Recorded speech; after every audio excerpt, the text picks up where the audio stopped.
अब जो भी सुनो उसे बड़े ध्यान से सुनना। शाम को मैं यानी डॉक्टर आर्यन और एक लोकल जूनियर इम्तियाज दोनों उस अम्मा के घर पर पहुंचे, लेकिन लोगों ने बताया कि वो अम्मा वहां कभी रहती ही नहीं थी। कुछ और लोगों से पता करने पर बस ये जानकारी मिली कि जंगल में एक पुराना कुआं है, उसके पास उन्हें देखा गया था। दोनों तेजी से उस कुएं की ओर बढ़े।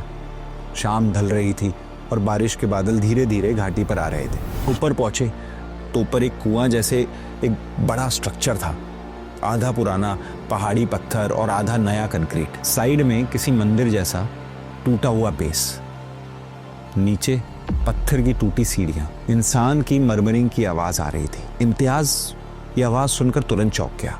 उसने चारों तरफ देखा लेकिन कोई नहीं था। सर कुछ सुना आपने? आप सुन रहे हो कुछ? इम्तियाज ने धीरे से पूछा डॉक्टर आर्यन से।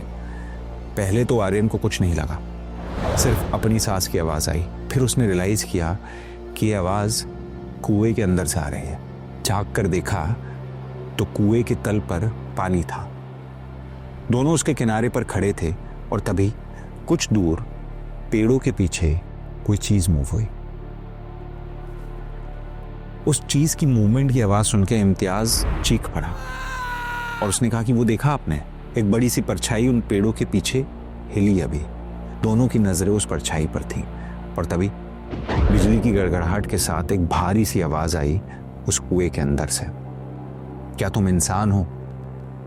और ये बात सुनते ही दोनों झटके से कुएं से पीछे हट गए। दोनों ने आपस में एक दूसरे से पूछा कि वो कौन था। इम्तियाज फिर बोला, चुप रहो।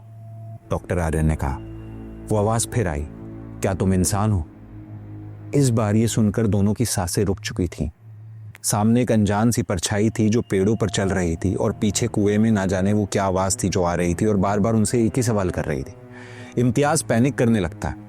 सर मुझे लगता है उसे बता देना चाहिए। देखो इनसे भाग तो सकते नहीं है, तो बता ही देते हैं ना, ज्यादा सही होगा। आर्यन उसे समझाता है, पागल मत बनो और धीरे बोलो। अगर वो पूछ रहा है तो समझ जाओ कि वो देख नहीं सकता है। डॉक्टर आर्यन का भी लॉजिक सही था, पर तब तक इम्तियाज गलती कर चुका था और वो चिल्ला पड़ता है, जी हाँ हम इंसान ही हैं। इतना कहते ही कुएं से एक काले पानी का हाथ आता है और एक झटके में इम्तियाज गायब। ना चीख, ना सांस, ना कोई रेजिस्ट, एकदम सन्नाटा। आर्यन, डॉक्टर आर्यन, जो अब तक साइंस को सबसे ऊपर रख कर बात करता था, आज खुद के साथ ऐसा होते हुए देखकर कांप रहा था।